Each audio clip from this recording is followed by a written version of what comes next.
Good evening, everyone. Am I audible?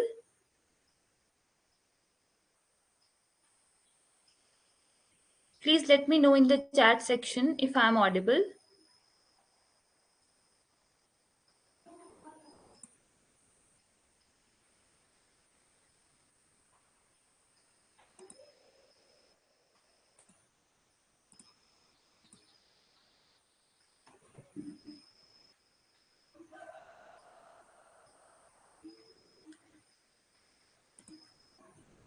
Screen share visible है सभी को?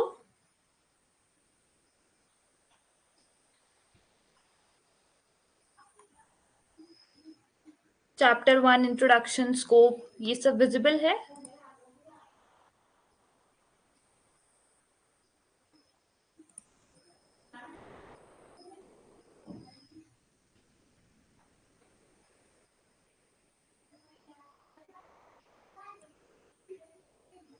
Is the screen visible? No?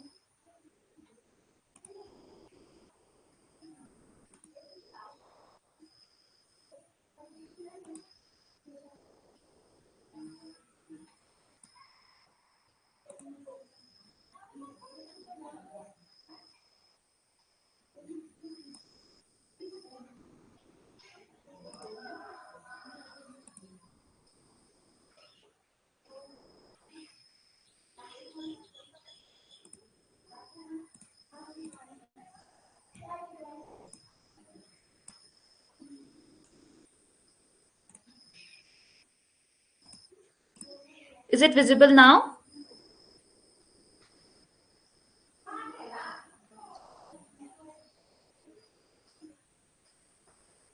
Please let me know once if the screen is visible ताकि हम proceed कर सकें.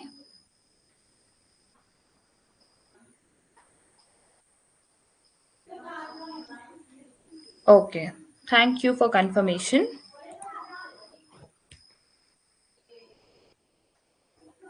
So, I'm Dr. Vanshika Sharma and I welcome you all to IUTIP.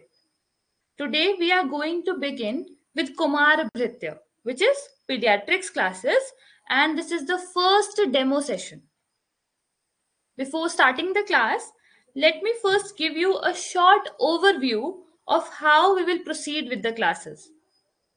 Our main areas of focus will be, first of all, the understanding of the concept and the subject. Okay?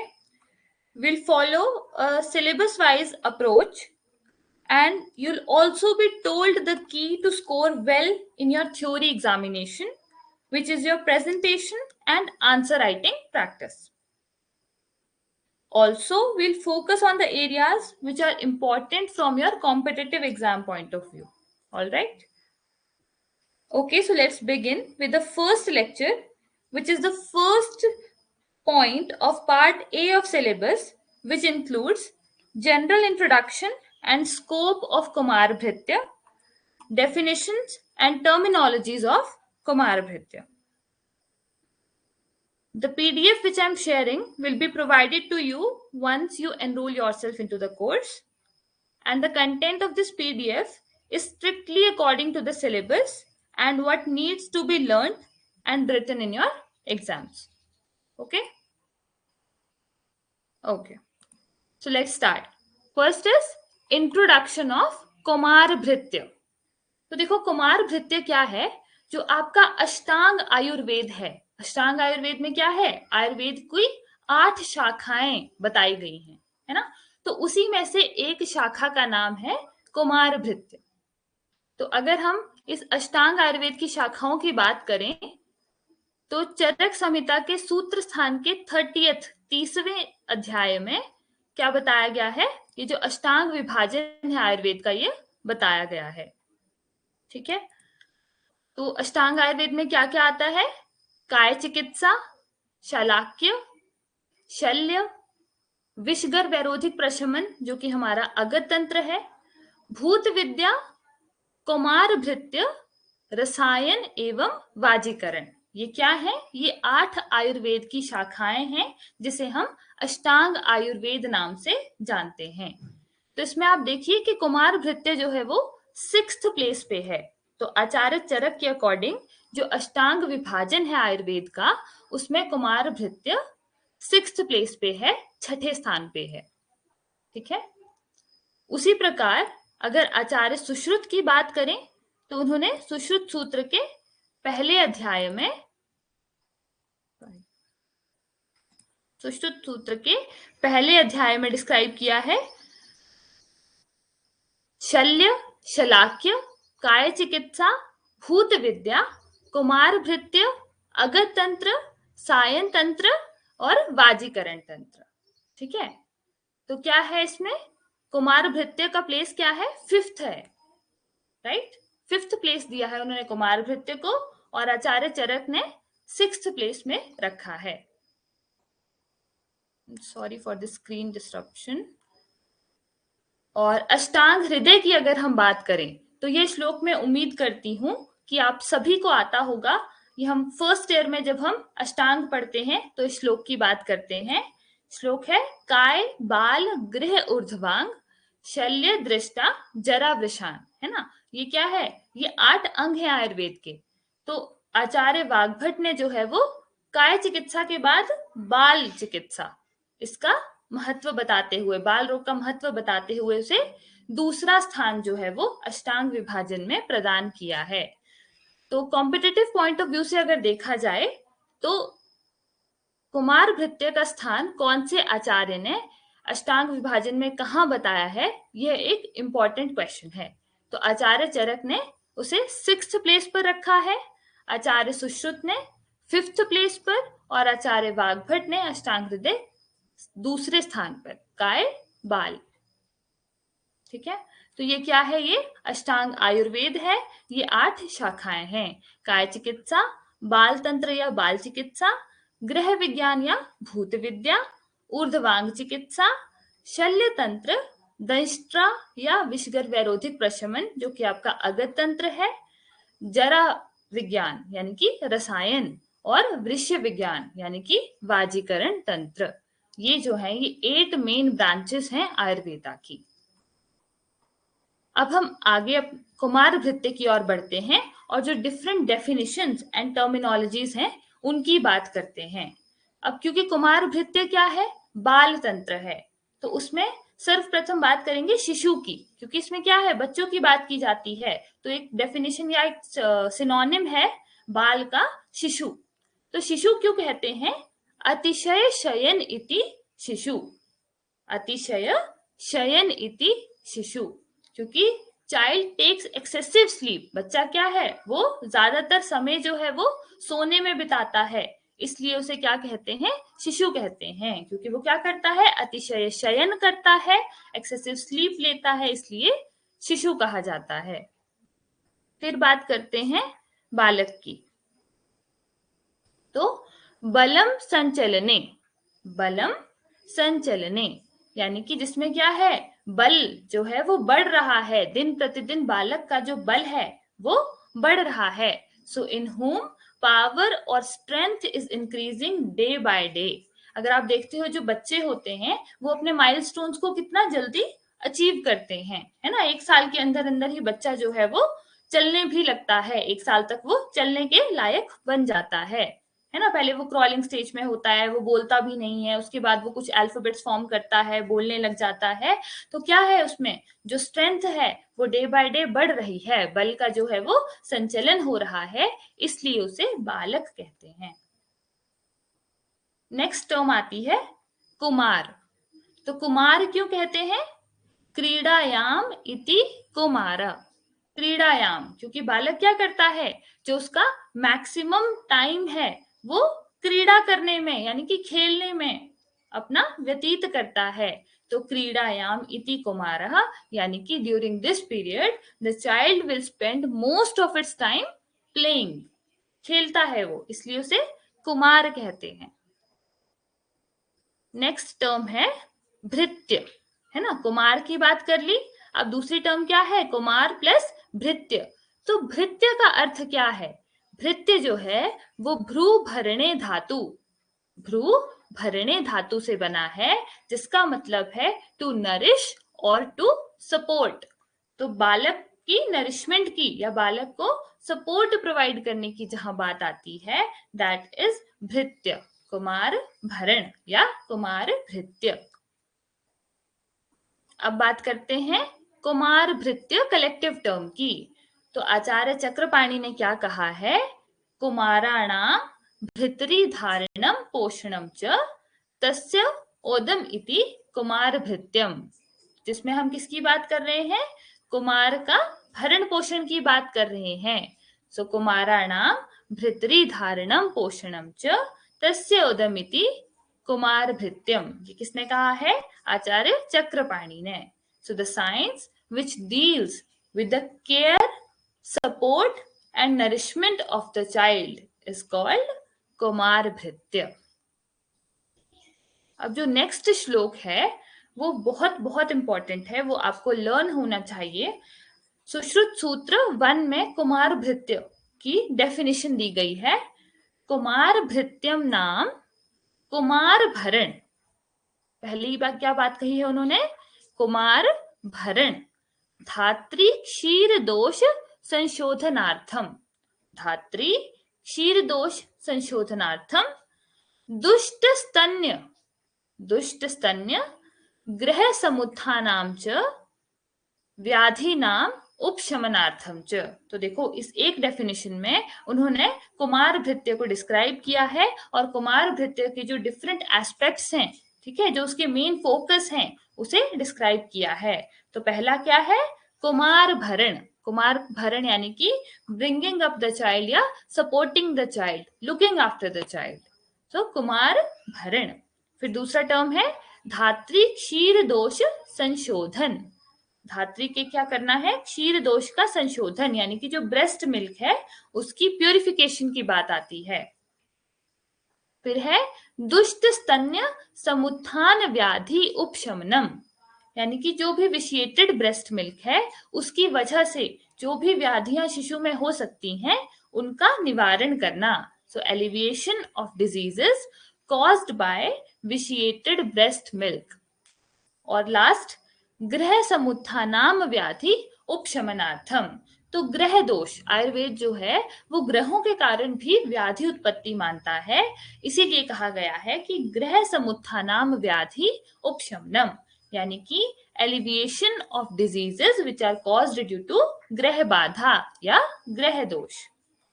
ठीक है, ये definition बहुत important है, आपको एकदम याद होनी चाहिए कि कुमार भृत्यम नाम कुमार भरण धात्री क्षीर दोष संशोधन दुष्ट स्तन्य ग्रह समुत्थानाम च व्याधि नाम उपशमनार्थम। इसमें सारा कुमार भृत्य का जो एरिया है, जो फोकस है, जो स्कोप है, वो डिस्क्राइब किया गया है।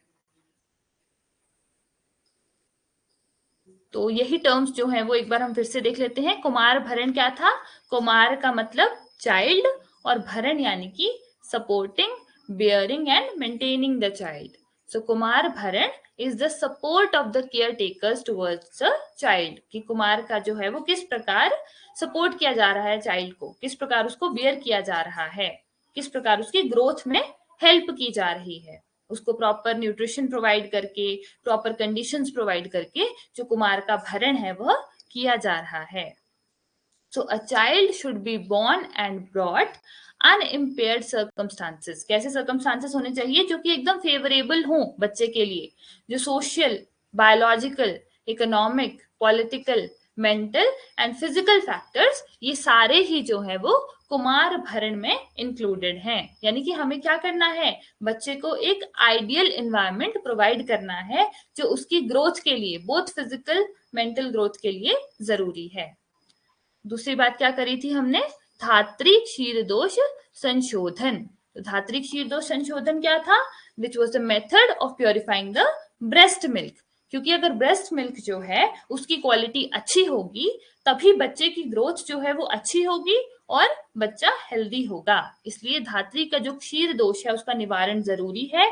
जो स्तन्य है वो कैसा होना चाहिए, एकदम शुद्ध होना चाहिए। और आप ये जानते हो कि जो फर्स्ट 6 मंथ्स होते हैं उसमें जो चाइल्ड है वो एक्सक्लूसिवली ब्रेस्ट मिल्क ही लेता है, और जो ब्रेस्ट मिल्क है उसी से जो उसकी न्यूट्रिशनल रिक्वायरमेंट्स है वो पूरी होती हैं, उसी से उसकी डेवलपमेंट 6 मंथ्स में होती है।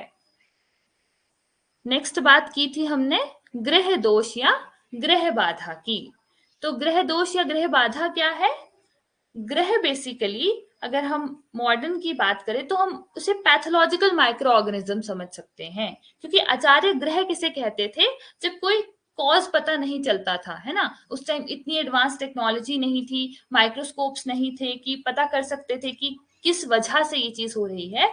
तो जो चीज का हमें पता नहीं होता था उसे ग्रह कह दिया जाता था, ठीक है। लेकिन अभी अगर हम उसे कोरिलेट करें तो ग्रह जो है उसे हम पैथोलॉजिकल माइक्रो ऑर्गेनिज्म समझ सकते हैं, घोस्ट या डेमोन्स जैसे उस वक्त में कहा जाता था, ठीक है। सो बेसिकली ग्रह दोष है क्या?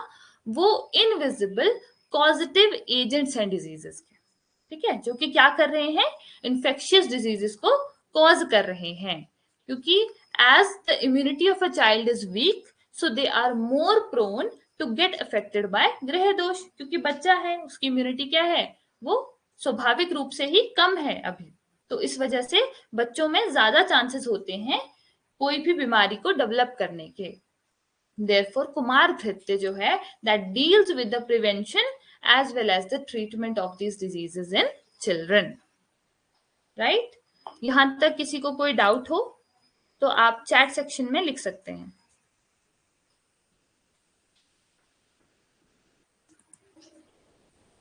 ठीक है, आगे बढ़ते हैं हम मॉडर्न पे।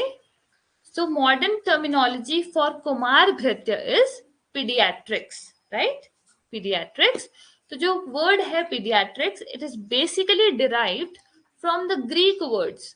First is pious, which means child, and iatros, which means doctor या healer, right? Pious, which is child, iatros, which means doctor or healer. So pediatrics क्या है? That is basically the branch of medical science which is concerned with the health of infants, children and adolescents along with the management of the diseases which are encountered in the period of growth and development. यानी कि देखिए इसमें जो है वो adolescent तक बच्चों को लिया जाता है, ठीक है। जब तक जो एक बच्चा है वो अपनी एडोलसेंस यानी कि 13-14 ईयर्स तक आप लगा लो, या approximate 16 years at the most, वो सारे बच्चे जो इस कैटेगरी में हैं from 0 to 16 years, they are included in this branch of paediatrics, ठीक है। इन्फेंट्स, चिल्ड्रन एंड एडोलसेंट्स, और उनमें होने वाली जो वेरियस डिजीजेस हैं, ठीक है, उनका ट्रीटमेंट, उनका ग्रोथ, डेवलपमेंट बच्चों का, वो सब किसमें इंक्लूडेड है? That is included under paediatrics. Clear है? आगे बात करते हैं gestational age. Okay, gestational age is a term which refers to the number of weeks or months which have been completed from the first day of the last normal menstrual period until the date of delivery, ठीक है। So from the first day of the last LMP till delivery, जो इसके बीच का जो समय है, जो हम अप्रोक्सीमेटली क्या कहते हैं, 9 महीने है ना, अप्रोक्सीमेटली कहा जाता है, तो that is your gestational age from the first day of LMP, okay, not the last, from the first day of the last normal menstrual period until the date of delivery, यानी कि until the child is born, वो जो वक्त होता है, वो जो duration होता है, उसे हम जेस्टेशनल एज कहते हैं। नेक्स्ट कुछ टर्म्स हैं, pre term, term and post term baby. Okay, so pre term baby क्या होता है? एनी न्यू बॉर्न जिसकी बर्थ जो है वो 37th वीक से पहले हो जाए, ठीक है। 37 वीक से पहले, before the completion of the 37 weeks, अगर किसी बच्चे का जन्म हो जाता है तो वो प्री टर्म बेबी कहलाता है, ठीक है। 37th week is approximately 259 days, okay, 259 days या 37 वीक से पहले if a newborn is born, तो उसे हम क्या कहते हैं, प्री टर्म बेबी कहते हैं। और टर्म बेबी क्या होता है, फ्रॉम 38 टू 42nd वीक, ठीक है, 38 से 42 वीक्स तक का जो ड्यूरेशन है वो टर्म बेबी होता है। So a newborn whose birth occurs from the beginning of the first day of 38th week till the last day of 42nd week of the gestational period, उसे हम term baby कहेंगे। And the newborn जो 42nd week के बाद जिसका birth हो रहा है, यानी कि मोर देन 42 वीक्स का जो है वो पोस्ट टर्म बेबी कहलाएगा। तो प्री टर्म क्या था, बिफोर 37 वीक्स। आप इसमें क्या याद रखना है कि प्री टर्म बेबी कौन है, जिसकी बर्थ कब हो रही है, before 37 weeks. Term baby 38 to 42nd week के बीच में, और post term greater than 42 weeks. तो ये इंपॉर्टेंट है, ये कई बार एमसीक्यू बेस्ड क्वेश्चन के फॉर्म में भी पूछ लिया जाता है कॉम्पिटिटिव एग्जाम में, कि प्री टर्म बेबी क्या होता है, टर्म बेबी का ड्यूरेशन क्या होता है, और पोस्ट टर्म बेबी क्या होता है। तो pre term before 37 week, term baby 38 to 42nd week, and post term greater than 42 weeks. Next term आती है लाइव बर्थ। तो लाइव बर्थ, ये तो नाम से ही क्लियर है ना। लाइव बर्थ यानी कि जो बेबी क्या है, साइंस ऑफ लाइफ शो कर रहा है ना, जो जिंदा है, जिसकी सारी एक्टिविटीज जो है वो नॉर्मल है। तो delivery of a baby which shows science of life irrespective of the gestational age. इसमें हम ये बात नहीं कर रहे हैं कि वो बेबी प्री टर्म है या पोस्ट टर्म है। If the baby is alive, if the baby shows the signs of life, then that is considered your live birth. Okay, next बात करते हैं बर्थ वेट की। तो birth weight, this is also very clear, weight of the newborn which is measured immediately after delivery, यानी कि as soon as the child is born, baby का weight किया जाता है, जो कि यूजुअली ग्राम्स या किलोग्राम्स में एक्सप्रेस किया जाता है। एक नॉर्मल एवरेज अगर हम लेके चलें तो 2.8 kgs या 3 kgs के अराउंड जो है वो बर्थ वेट पाया जाता है। Okay, so the wait of the newborn which is measured immediately after the delivery, that is birth weight. Okay, अब ये जो बर्थ वेट है ये देखा जाता है if that is appropriate for gestational age और नॉट। ठीक है, यानी कि जितनी बच्चे की जेस्टेशनल एज है उसके हिसाब से उसका जितना वेट होना चाहिए उतना है या नहीं है, ये देखा जाता है। ठीक है, so an infant with a birth weight between 10th and 90th percentile for that gestational age is considered appropriate. ठीक है, so basically appropriate for gestational age क्या हुआ, that refers to the level of growth and development which is appropriate for that particular age of the fetus, यानी कि किस time पे बच्चे का वेट कितना होना चाहिए उतना है या नहीं है। क्योंकि if the baby's gestational age findings जो हैं after birth they will match the calendar age, तो बेबी क्या है वो appropriate है for gestational age। और ऐसे जो बेबीज होते हैं जो अप्रोप्रिएट हैं फॉर जेस्टेशनल एज, उनमें क्या है लोअर रेट होता है प्रॉब्लम्स का। ठीक है, ऐसे उनको ज्यादा प्रॉब्लम्स नहीं होती, डेथ के चांसेस जो है वो कम होते हैं than the babies that are small और larger for their gestational age. इसीलिए हमें बेबी कैसा होना चाहिए, एकदम appropriate according to his gestational age होना चाहिए, ना वो कम होना चाहिए, कितना कम, बिलो 10th परसेंटाइल भी नहीं होना चाहिए। ठीक है, क्योंकि वो क्या कंसिडर किया जाएगा, स्मॉल फॉर जेस्टेशनल एज, और अबव 90th परसेंटाइल भी नहीं होना चाहिए क्योंकि वो क्या होगा, लार्ज फॉर जेस्टेशनल एज। और ये दोनों ही तरह के जो बच्चे होंगे इनमें क्या है, ज्यादा प्रॉब्लम्स मिलेंगी या चांसेस ऑफ डेथ जो है वो ज्यादा होंगे, नियोनेटल डेथ के चांसेस जो है वो ज्यादा होंगे। ओके, क्लियर है यहां तक? किसी को कोई डाउट हो तो आप चैट सेक्शन में लिख सकते हैं।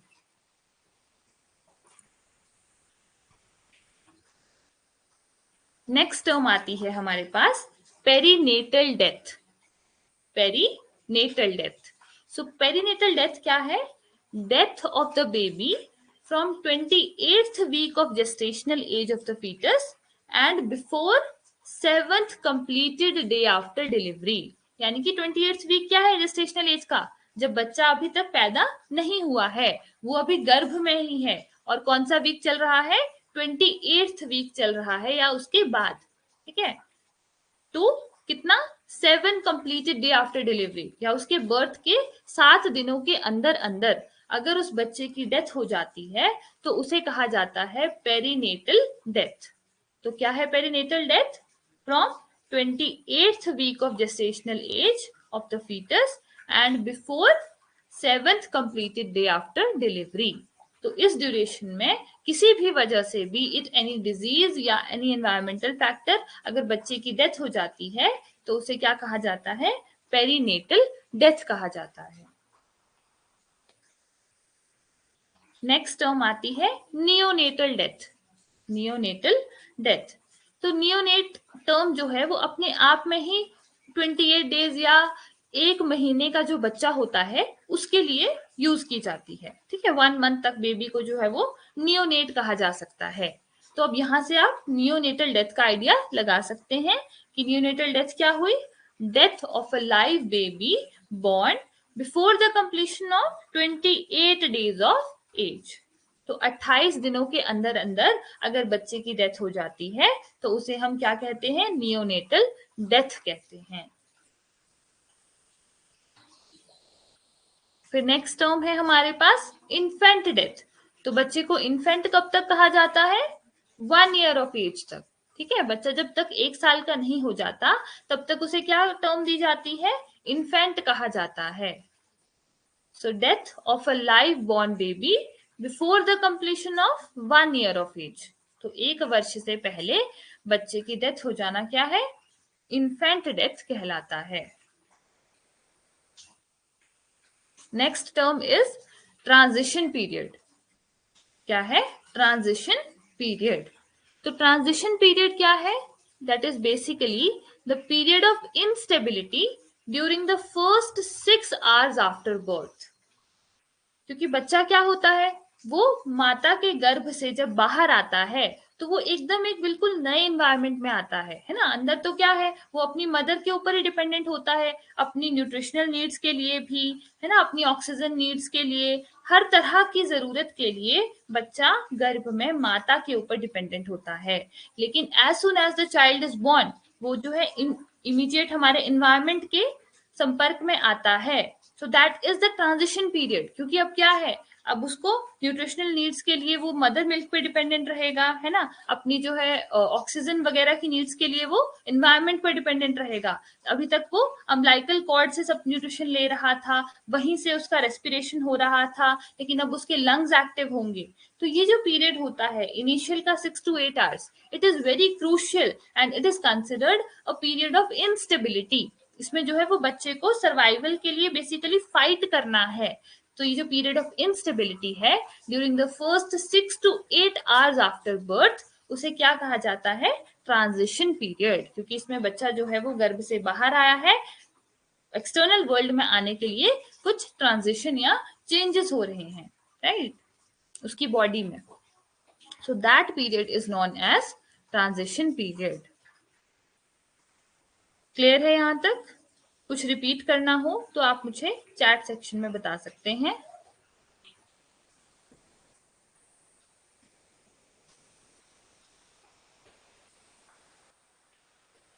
Okay, next point is scope of Kumar Bhritya. Scope of Kumar Bhritya, तो देखिए ये डेफिनेशन हम पढ़ के आ चुके हैं। कुमार भृत्यम नाम कुमार भरण, धात्री क्षीर दोष संशोधन, दुष्ट स्तन्य ग्रह समुत्थानाम च व्याधिना उपशमनार्थम, है ना। तो इसके सारे पॉइंट्स जो है वो हमने कवर कर लिए, और हमने क्या कहा कि कुमार भृत्य में इसी सब के बारे में बात की जाती है, यह इसका स्कोप है, right. So the role of a physician involved in child health care starts right after conception, okay, not from birth but right after conception। जैसे ही माता जो है वो गर्भ का धारण करती है, वैसे ही जो फिजिशियन है उसका जो चाइल्ड हेल्थ केयर में रोल है वो स्टार्ट हो जाता है। क्योंकि पहले क्या है, antenatal care, natal care and then postnatal care is to be provided, right? Antenatal यानी कि जब before birth natal and post natal after birth, ये सारी केयर जो है वो प्रोवाइड करना एक जो हेल्थ केयर जो या जो हमारा हेल्थ केयर पर्सन है या जो फिजिशियन है या आप लोग हैं, तो ये हमारा रोल है, राइट? तो providing care to the puerperal women is also the responsibility of a pediatrician, right? As the care of an infant cannot be fulfilled without the care of the feeding mother, right? इसलिए क्या है, mother की भी care करना जरूरी है, क्योंकि mother ही जो है वो बच्चे को उसके सर्वाइवल के लिए जो इफेक्टिव एनवायरनमेंट है, जो उसका फूड है, उसकी न्यूट्रिशन नीड्स है, उस सब के लिए बच्चा जो है वो कंप्लीटली अपनी मदर के ऊपर ही डिपेंडेंट है. So all these aspects of maternal care as well as child care, they are covered under the scope of Kumar Bhritya. It's not only about caring for the child but also for the mother. Next बात करते हैं importance of Kumar भृत्य की. अब ये subject जो है वो क्यों इंपॉर्टेंट है, क्यों पढ़ा जाता है Kumar भृत्य? So according to Acharya Kashyap, Kumar Bhritya is the most important branch among the Ashtanga Ayurveda. अब देखो काश्यप संहिता जो है वो कुमार भृत्य का ग्रंथ है, ठीक है? काश्यप संहिता उसका मेन बुक है. तो उन्होंने आचार्य काश्यप ने कुमार भृत्य को फर्स्ट स्थान दिया है. जो आपका अष्टांग विभाजन है आयुर्वेद का, उसमें प्रथम स्थान जो है आचार्य काश्यप कुमार भृत्य को देते हैं. हमने आचार्य चरक की बात करी तो उन्होंने 6th प्लेस पे रखा था, आचार्य सुश्रुत ने 5th प्लेस पे और आचार्य वाग्भट ने 2nd पे. लेकिन आचार्य काश्यप ने जो है वो कुमार भृत्य को सबसे इंपॉर्टेंट ब्रांच कंसिडर करते हुए अष्टांग विभाजन में उसे 1st प्लेस पे रखा है. क्यों ऐसा किया है उन्होंने? क्योंकि उनका मानना है कि a child needs to be born and brought healthy to be able to attain the 4 पुरुषार्थ. क्योंकि उनका मानना है कि वो जो बच्चा है वही बड़ा होकर के क्या है, वो बाकी जो हमारे अष्टांग विभाजन है ना, उन स्टेजेस में एंटर करेगा, वही बड़ा होगा, उसी की काय की चिकित्सा की जाएगी, उसी पर शल्य कर्म किया जाएगा, और जो बाकी के जो अष्टांग विभाजन है आयुर्वेद का, वो किसके ऊपर लागू होता है? वो एक पुरुष पर लागू होता है. तो वो बच्चा ही बड़ा होकर के वह पुरुष बनेगा, और ये जो 4 पुरुषार्थ बताए गए हैं, धर्म अर्थ काम मोक्ष, इनकी प्राप्ति का साधन बनेगा. So by following the Ayurvedic principles which are described in Kumar Bhritya, a child can have proper physical and mental health and development. तो इसलिए उनका मानना है कि कुमार भृत्य जो है वो मोस्ट इम्पॉर्टेंट है. अगर बचपन से ही वो सारे फैक्टर्स मिलते हैं, फिजिकल मेंटल डेवलपमेंटल फैक्टर्स, तब क्या है, बच्चा जो है वो हेल्दी होगा, और हेल्दी होकर वो एक हेल्दी इंडिविजुअल बनेगा, और जो पुरुषार्थ है उसकी प्राप्ति होगी. इसलिए कुमार भृत्य इंपॉर्टेंट है.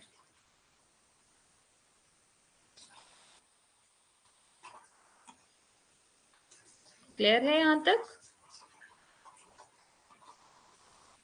नेक्स्ट बात आती है काश्यप संहिता की. तो देखिए काश्यप संहिता, मैंने जैसे कि आपको पहले भी बताया, कुमार भृत्य का या बाल तंत्र जो है वो सबसे इंपॉर्टेंट उसकी बुक है ये काश्यप संहिता, ठीक है?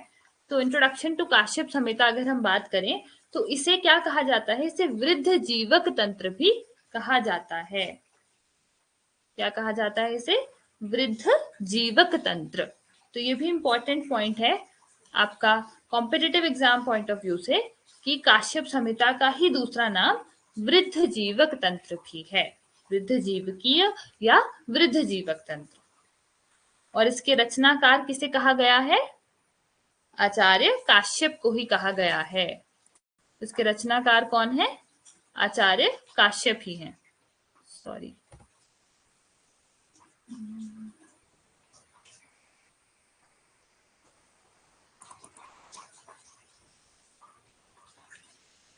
और इनका काल अगर हम बात करें तो काल क्या है? 600 BC, यानी कि 600 ईसा पूर्व. तो 600 BC जो है वो इनका काल है. इसे क्या कहा गया है? वृद्ध जीवकीय तंत्र भी कहा गया है। और रचनाकार कौन है? आचार्य काश्यप। तो काश्यप संहिता is considered to be the best Ayurvedic textbook written on बाल रोग and बाल चिकित्सा। और ऐसा नहीं है कि ये सिर्फ बाल रोग की किताब है, इसमें आयुर्वेद के सभी एस्पेक्ट्स भी डिस्क्राइब्ड हैं, पर जो इसका मेन फोकस है वो कुमार भृत्य पर है, ये बाल रोग पर है। अब काश्यप संहिता के अनुसार अगर हम सृष्टि की उत्पत्ति या जो ज्ञान है वो किस प्रकार आगे आया था काश्यप तक, उसकी बात करें तो इन्होंने क्या कहा है कि ज्ञान आयुर्वेद का किसे हुआ था? सबसे पहले ब्रह्मा को हुआ था, है ना। आचार्य वाग्भट ने भी ऐसा ही बताया है कि सबसे प्रथम ज्ञान ब्रह्मा जी को हुआ। उन्होंने किसे दिया? आयुर्वेद का ज्ञान दक्ष प्रजापति को दिया, जिन्होंने अश्विनी कुमारों को दिया। अश्विनी कुमार से इंद्र ने वह ज्ञान ग्रहण किया और इंद्र से यह ज्ञान जो है वो काश्यप, आचार्य काश्यप ने लिया। तो ये इनका आयुर्वेद अवतरण है कि ब्रह्मा जी को स्मरण हुआ, दक्ष प्रजापति, अश्विनी कुमार, इंद्र, फिर काश्यप। अब हम बात करते हैं कि काश्यप संहिता में कितने स्थान बताए गए हैं और कितने अध्याय हैं। तो अगर आप देखेंगे इनके जो स्थान और जो अध्याय हैं वो ऑलमोस्ट जैसे आप चरक संहिता में देखते हैं उसी प्रकार है, बस जो इनका खिल स्थान है वह अलग है। तो सूत्र स्थान में 30 अध्याय बताए गए हैं, निदान स्थान में 8, विमान स्थान में भी 8, शारीर स्थान 8 अध्याय, इंद्रिय स्थान 12 अध्याय, चिकित्सा स्थान 30 अध्याय, सिद्धि स्थान और कल्प स्थान में 12-12 अध्याय बताए गए हैं। तो ऐसा सिमिलर आप चरक संहिता में भी देखते हैं, राइट। लेकिन आचार्य काश्यप ने खिल स्थान का वर्णन किया है। ये काफी इंपॉर्टेंट पॉइंट है कि खिल स्थान कौन सी संहिता में पाया जाता है। तो खिल स्थान जो है वो काश्यप संहिता में पाया जाता है और इसमें कितने अध्याय हैं? 80 अध्याय बताए गए हैं खिल स्थान में, जिससे कुल अध्याय कितने हो जाते हैं? 200। ठीक है, 200 अध्याय हो जाते हैं, क्योंकि चरक में कितने हैं? 120 हैं। चरक संहिता में 120 अध्याय हैं, लेकिन यहाँ क्या है, क्योंकि खिल स्थान में 80 अध्याय अतिरिक्त बताए गए हैं, जिससे अध्याय संख्या 200 हो जाती है। लेकिन काश्यप संहिता की एक बात है कि यह खंडित है। ये संहिता हमारे पास पूरी अवेलेबल नहीं है एज इट इज, ये कैसी है? खंडित है। और खंडित होने के कारण इसके सिर्फ 77 चैप्टर्स अवेलेबल हैं। और खिल स्थान के कितने अध्याय अवेलेबल हैं? Only 23 chapters available. ठीक है, ये संहिता हमारे पास एज इट इज पूरी अवेलेबल नहीं है, खंडित है। अब हम बात करते हैं इंपॉर्टेंस ऑफ काश्यप संहिता इन कुमार भृत्य। तो कुमार भृत्य में काश्यप संहिता का क्या रोल है, ये क्यों इंपॉर्टेंट है और क्यों इसे पढ़ा जाता है। यहां तक अगर किसी को डाउट हो तो आप पूछ सकते हैं। ओके, तो इंपॉर्टेंस ऑफ काश्यप संहिता इन कुमार भृत्य। तो सबसे पहला है लेहन अध्याय। ठीक है, लेहन अध्याय। लेहन अध्याय क्या है? अब आप जानते हो क्योंकि जो बच्चे हैं वो औषध भी जो है वो टैबलेट फॉर्म में नहीं ले सकते, है ना। उन्हें औषध कैसे दी जाती है? लिकेबल फॉर्म में, क्योंकि बच्चे क्या करते हैं, औषध को आप सिर्फ चटा सकते हो, है ना, उन्हें केवल लिख करा सकते हो औषध। तो लेहन इसी प्रकार प्रिपेयर किया जाता है, जैसे स्वर्ण प्राशन है उसी तरह से स्वर्ण प्राशन भी क्या किया जाता है, बच्चों को केवल ड्रॉप्स फॉर्म में उसे चटाया जाता है थोड़ा सा, लेहन। तो लेहन अध्याय जो है an entire chapter which is dedicated to लेहन for children, वो कहाँ डिस्क्राइब किया गया है? काश्यप संहिता में ही डिस्क्राइब किया गया है। दूसरा है specific posology for drug administration. अब पोसोलॉजी का मीनिंग होता है औषध सेवन काल। ठीक है, औषध सेवन काल, औषध जो है वो कब देनी है, किस प्रकार से देनी है बच्चों में, क्योंकि वो बच्चे हैं, ऑब्वियसली डोज भी कम होगी, है ना। तो इसीलिए औषध सेवन काल और बच्चों को औषध किस प्रकार दी जाती है, एंड शोधन द्रव्य फॉर चिल्ड्रन। अब ऑब्वियस है कि बच्चे हैं, आप उन्हें बड़ों की तरह शोधन, वमन, विरेचन आदि नहीं करवा सकते। तो इसीलिए जो शोधन द्रव्य है बच्चों के लिए वो भी स्पेसिफिकली डिस्क्राइब्ड है। Also Acharya Kashyap has emphasized the importance of therapeutic dose for children, है ना, क्योंकि बच्चों में थेराप्यूटिक डोज कैसी होगी, एडल्ट से काफी कम होगी। आप जो एडल्ट डोज है वो बच्चों में एडमिनिस्टर नहीं कर सकते हो। Further, he explained the formulations which are palatable for the children, यानी कि उसमें ऐसी फॉर्मुलेशंस बताई गई हैं जो बच्चों के लिए लेना आसान हो। Next is significance of the best quality of milk for proper physical and mental growth and development has been described। क्योंकि हमने क्या बात करी कि जो धात्री का जो क्षीर है वही बच्चे की ग्रोथ के लिए इंपॉर्टेंट है, बच्चे की physical as well as mental growth के लिए। बच्चा जो है वो धात्री, अपनी मदर, उसी पे डिपेंडेंट है अपनी न्यूट्रिशनल रिक्वायरमेंट्स के लिए। तो इसलिए ये हमारा कर्तव्य है कि हम धात्री को प्रॉपर शोधन प्रोवाइड करें जिससे वो बेस्ट क्वालिटी ऑफ मिल्क जो है वो बच्चे को एडमिनिस्टर कर सके। Next is dentistry. तो डेंटिस्ट्री में क्या है, फिजियोलॉजी ऑफ टीथ इरप्शन। क्योंकि बच्चों में जो दांत हैं, आप जानते हो पहले मिल्क टीथ होते हैं जो कि 20 नंबर होते हैं, फिर वो गिर जाते हैं, है ना, मिल्क टीथ जिसे हम टेम्पररी टीथ भी कहते हैं। और उसके बाद जो आइडियल डेंटल अरेंजमेंट है, जो 32 दांत हैं वो उत्पन्न होते हैं। तो वो सारा जो डेंटिस्ट्री है, कौन से महीने में बच्चे को अगर दंत उत्पत्ति होती है तो उसमें क्या फीचर्स मिलेंगे, इसके बारे में हम आगे बात करेंगे। वो सारा काश्यप संहिता में डिस्क्राइब्ड है। नेक्स्ट इंपॉर्टेंट इज वेदना अध्याय। वेदना, वेदना मीन्स पेन। तो बच्चा है वो अपनी वेदना बोल के तो बता नहीं सकता, है ना। तो बच्चा क्या करता है, कुछ जेस्चर्स करता है, कुछ स्पेसिफिक जेस्चर्स करता है जिससे हमें आइडिया होता है कि बच्चे की वेदना कहाँ हो रही है, उसे क्या प्रॉब्लम है। ठीक है, तो ये सबसे पहले आचार्य काश्यप ने ही डिस्क्राइब किया था शिशु वेदना। उन्होंने एक एंटायर चैप्टर डेडिकेट किया to the 34 diseases of children along with their पूर्व रूप एंड प्रत्यात्मक लक्षण। फिर बाल ग्रह, तो कितने बाल ग्रह डिस्क्राइब किए हैं, 20 इन नंबर। तो 20 बाल ग्रह का वर्णन किया और उसमें जो क्या क्या लक्षण मिलेंगे उसके बारे में वर्णन किया गया है। A special chapter has been dedicated for धात्री चिकित्सा। तो धात्री क्या कहा था हमने, धात्री कौन होती है, जो ब्रेस्ट फीड करा रही है, वो मदर भी हो सकती है या कोई और वुमेन जो ब्रेस्ट फीड प्रोवाइड कर रही है बच्चे को। तो धात्री चिकित्सा के लिए उन्होंने एक स्पेसिफिक चैप्टर बताया है और योग बताए हैं, जैसे कि बला तेल, रासना तेल और नीम तेल, ये धात्री चिकित्सा में उपयोगी हैं। फिर treatment of I disorders in children. तो बच्चों में अक्षी रोग होने की संभावना जो है वो बहुत अधिक होती है। आगे हम बात करेंगे जैसे कुकुणक व्याधि की। तो बच्चों में क्या है, आई डिसऑर्डर ज्यादा मिलते हैं, वो भी यहाँ डिस्क्राइब्ड है। आचार्य काश्यप ने आहार को महाभेषज कहा है। वेरी इंपॉर्टेंट, ये पूछ लिया जाता है कि कौन से आचार्य आहार को महाभेषज कहते हैं। आपके एमसीक्यू बेस एग्जाम्स में ये काफी बार पूछा गया क्वेश्चन है कि कौन से आचार्य आहार को महाभेषज कहते हैं।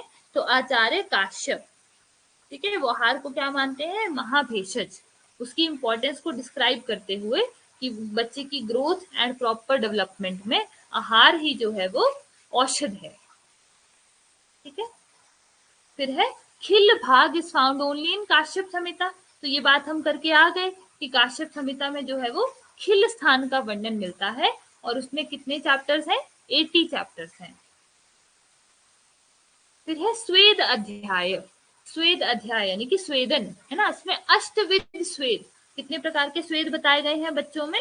तो अष्टविध स्वेद यानी कि 8 टाइप्स ऑफ स्वेदन आर डिस्क्राइब्ड, जो कि बच्चों में यूज किए जा सकते हैं। Next is नस्य।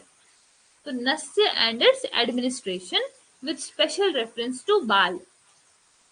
ठीक है, तो बच्चों में क्या है, नस्य दिया जा सकता है, ये बताया गया है। And the best type of drinking water for a child based on different seasons, कि कौन से सीजन में बच्चे को किस प्रकार का पानी, ठीक है, किस प्रकार का पानी देना है, ड्रिंकिंग वाटर किस प्रकार का दिया जाएगा, ये भी डिस्क्राइब किया गया है इसमें, काश्यप संहिता में। तो ये कुछ इंपॉर्टेंट पॉइंट्स हैं, कुछ विशेषताएं हैं काश्यप संहिता की। उसमें क्या है, काश्यप संहिता में कुमार भृत्य का वह एक विशिष्ट ग्रंथ है और उसमें बच्चों के लिए और उनके ट्रीटमेंट से रिलेटेड बातें बताई गई हैं। ओके, क्लियर है यहां तक?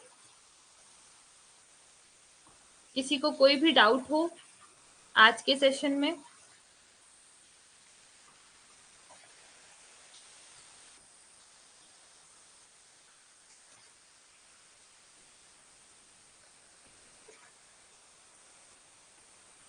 कोई डाउट हो तो आप मुझे चैट सेक्शन में बता सकते हैं, या कोई टॉपिक रिपीट करना हो।